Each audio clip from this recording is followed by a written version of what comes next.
Tahukah kamu? Di channel Sehat 20 Menit, aku akan menjelaskan secara detail jenis, penyebab, gejala dan cara mengobati, supaya kita selalu sehat jasmani dan rohani. Nah, sekarang aku akan menjelaskan mengenai rambut rontok. Yuk kita dengarkan bersama. Rambut merupakan salah satu komponen penting tubuh manusia yang memiliki fungsi ganda, baik secara biologis maupun estetika. Secara biologis, rambut berperan sebagai pelindung kulit kepala dari paparan sinar ultraviolet, membantu menjaga suhu tubuh, serta menjadi bagian dari sistem sensorik. Dari sisi estetika, rambut seringkali dianggap sebagai mahkota yang mampu menunjang penampilan dan rasa percaya diri. Namun demikian, masalah kerontokan rambut menjadi salah satu isu kesehatan yang sangat sering dijumpai, baik pada pria maupun wanita, dengan tingkat keparahan yang bervariasi. Kerontokan rambut pada dasarnya merupakan fenomena alami yang terjadi dalam siklus pertumbuhan rambut. Setiap helai rambut melewati 3 fase, yaitu anagen, fase pertumbuhan, katagen, fase transisi, dan telogen, fase istirahat. Normalnya, manusia dapat kehilangan sekitar 50 hingga 100 helai rambut per hari tanpa menimbulkan gangguan berarti, karena rambut yang rontok akan digantikan oleh rambut baru. Akan tetapi, ketika kerontokan melebihi batas normal atau disertai dengan kegagalan pertumbuhan rambut baru, kondisi tersebut dapat menimbulkan masalah medis maupun psikologis. Pembahasan dalam karya ilmiah ini difokuskan pada penjelasan mengenai jenis-jenis rambut rontok yang umum ditemukan dalam praktik klinis maupun dalam kehidupan sehari-hari. 1. Androgenetic alopecia merupakan bentuk kerontokan rambut paling banyak dijumpai. Kondisi ini dipengaruhi oleh sensitivitas folikel rambut terhadap hormon androgen, khususnya dihidrotestosteron, DHT. Pada pria, androgenetic alopecia ditandai dengan penipisan rambut di bagian depan dan puncak kepala, sementara pada wanita umumnya terjadi penipisan menyeluruh di bagian tengah kepala tanpa membentuk garis kebotakan yang jelas. Faktor genetik berperan besar, sehingga seringkali kondisi ini diturunkan dalam keluarga. Penatalaksanaan androgenetic alopecia melibatkan penggunaan obat topikal seperti minoxidil, terapi oral seperti finasteride, hingga tindakan transplantasi rambut pada kasus lanjut. 2. Alopecia areata merupakan jenis kerontokan rambut yang bersifat autoimun, di mana sistem imun tubuh menyerang folikel rambut. Kerontokan biasanya berbentuk bulat atau oval dengan permukaan kulit kepala yang tampak licin. Pada sebagian kasus, alopecia areata dapat berkembang menjadi alopecia totalis, rontok menyeluruh di kulit kepala, atau alopecia universalis, rontok pada seluruh tubuh. Penyakit ini dapat muncul secara tiba-tiba, seringkali dipicu oleh stres, infeksi, atau faktor genetik tertentu. Terapi yang digunakan antara lain kortikosteroid topikal maupun injeksi, imunoterapi topikal, serta penggunaan obat imunosupresan. 3. Telogen effluvium adalah jenis kerontokan rambut yang sering terjadi akibat gangguan siklus pertumbuhan rambut. Pada kondisi ini, rambut dalam jumlah besar masuk ke fase telogen, fase istirahat, secara bersamaan sehingga menyebabkan kerontokan yang merata. Penyebab telogen effluvium sangat beragam, mulai dari stres emosional, perubahan hormonal pasca melahirkan, defisiensi nutrisi, hingga efek samping obat-obatan. Kerontokan biasanya bersifat sementara dan dapat pulih setelah faktor pencetus diatasi. Penanganan meliputi perbaikan pola hidup, manajemen stres, dan pemberian suplemen bila diperlukan. 4. Anagen effluvium terjadi ketika rambut rontok secara mendadak pada fase anagen, fase pertumbuhan. Kondisi ini paling sering dialami oleh pasien yang menjalani kemoterapi atau radioterapi. Obat-obatan sitotoksik menyerang sel yang aktif membelah, termasuk sel folikel rambut, sehingga rambut patah atau rontok dalam jumlah besar. Meskipun menimbulkan dampak psikologis signifikan, biasanya kerontokan ini bersifat reversibel setelah terapi dihentikan, meskipun struktur dan tekstur rambut baru bisa berbeda dengan sebelumnya. 5. Traction alopecia merupakan jenis kerontokan rambut yang disebabkan oleh tarikan mekanis berulang pada rambut. Gaya rambut tertentu seperti kepang ketat, sanggul, atau penggunaan ekstensi rambut dalam jangka panjang dapat merusak folikel. Jika dibiarkan, kondisi ini dapat berkembang menjadi kerontokan permanen akibat jaringan parut pada kulit kepala.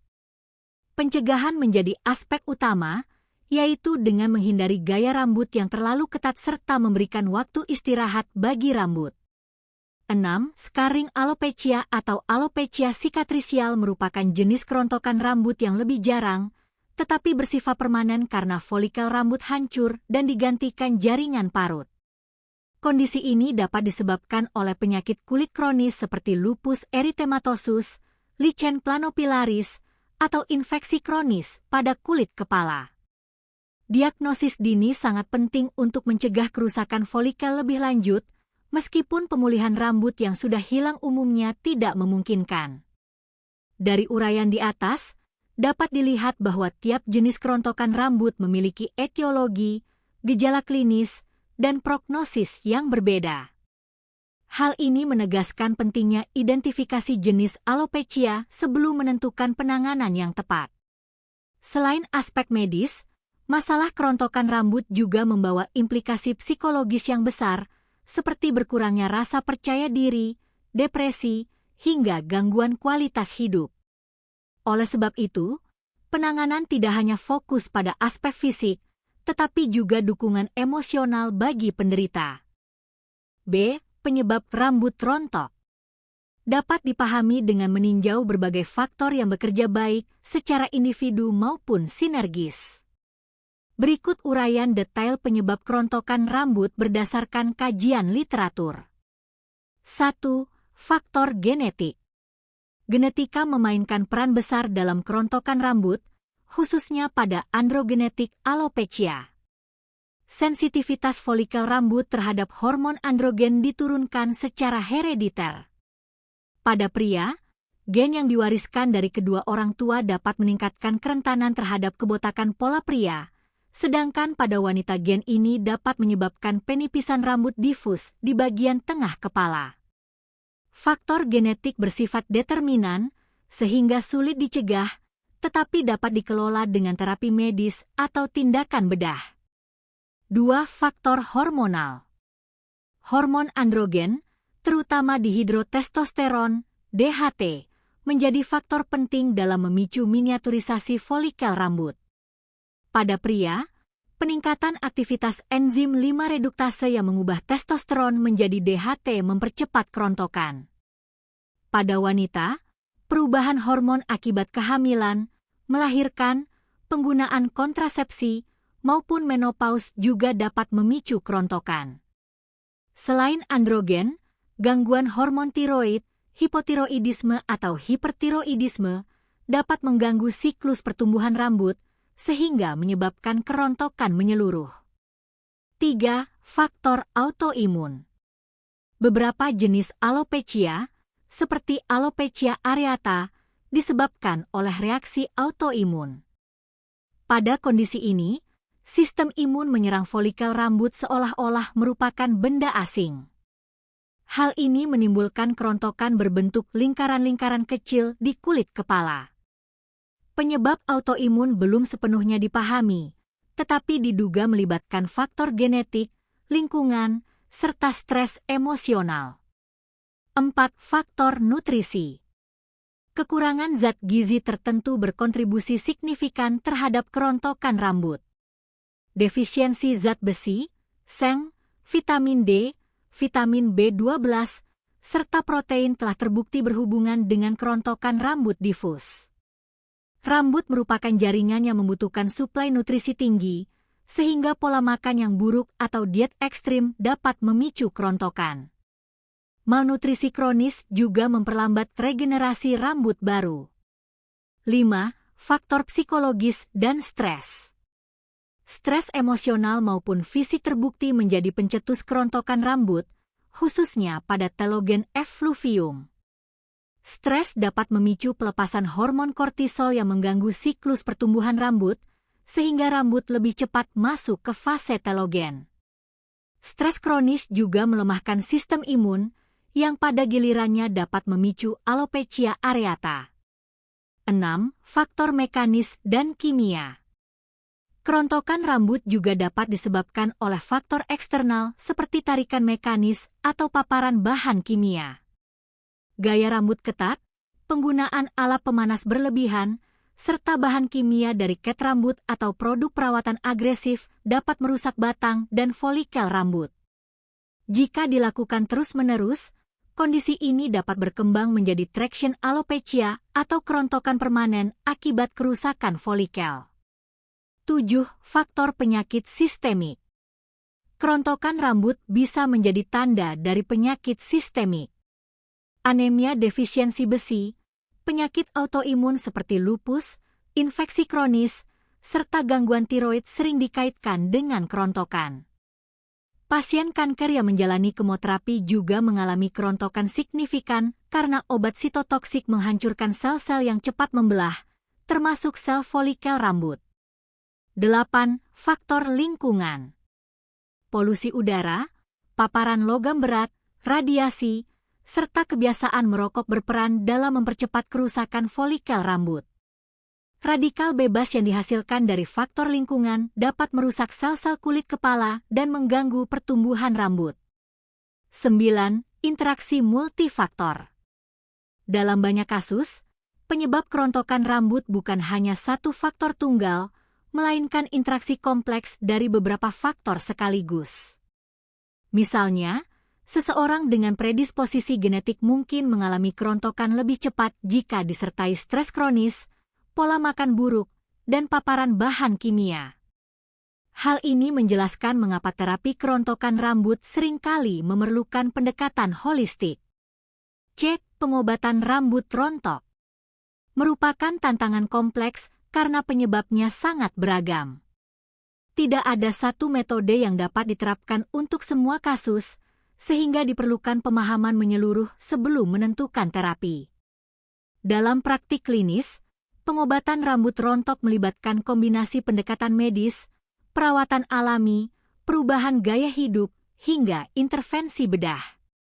1. Minoxidil merupakan obat topikal yang bekerja dengan cara memperlebar pembuluh darah pada kulit kepala, meningkatkan aliran darah, serta memperpanjang fase anagen pada siklus pertumbuhan rambut. Obat ini terbukti efektif pada androgenetik alopecia, baik pada pria maupun wanita. Penggunaan rutin selama beberapa bulan dapat memperlambat kerontokan dan menstimulasi pertumbuhan rambut baru. Namun, efeknya bersifat sementara, sehingga penghentian pemakaian dapat menyebabkan rambut rontok kembali. 2. Finasteride juga merupakan terapi yang banyak digunakan, terutama untuk pria. Finasteride bekerja dengan cara menghambat enzim 5 reduktase yang mengubah testosteron menjadi dihidrotestosteron, DHT, hormon yang berperan besar dalam kerontokan rambut. Dengan menurunkan kadar DHT, finasteride dapat memperlambat proses miniaturisasi folikel rambut. Namun, penggunaan finasteride tidak lepas dari efek samping, seperti penurunan libido, disfungsi ereksi, atau gangguan hormon, sehingga penggunaannya perlu diawasi dokter. 3. Spironolaktone lebih sering digunakan pada wanita karena bersifat anti-androgen. 4. Dutasteride dinilai lebih kuat dibanding finasteride, meskipun belum disetujui secara luas untuk indikasi alopecia. 5. Terapi plateletrik plasma, PRP, di mana plasma darah yang kaya trombosit diambil dari tubuh pasien kemudian disuntikkan kembali ke kulit kepala. Plasma ini mengandung faktor pertumbuhan yang dapat merangsang regenerasi folikel rambut dan memperbaiki aliran darah mikro. Sejumlah penelitian menunjukkan hasil yang menjanjikan pada pasien androgenetik alopecia maupun alopecia areata. 6. Low level laser therapy, LLT, juga digunakan untuk merangsang pertumbuhan rambut dengan cara meningkatkan aktivitas sel dan memperbaiki metabolisme folikel rambut. 7. Bedah transplantasi rambut sering menjadi pilihan terakhir. Prosedur ini dilakukan dengan mengambil folikel rambut sehat dari bagian tubuh tertentu, biasanya bagian belakang kepala, dan menanamkannya di area yang botak. Meskipun hasilnya bisa permanen dan terlihat alami, transplantasi rambut membutuhkan biaya tinggi, keahlian khusus, serta waktu pemulihan yang cukup lama. 8. Pengobatan alami dan gaya hidup sehat. Nutrisi memegang peranan penting dalam kesehatan rambut.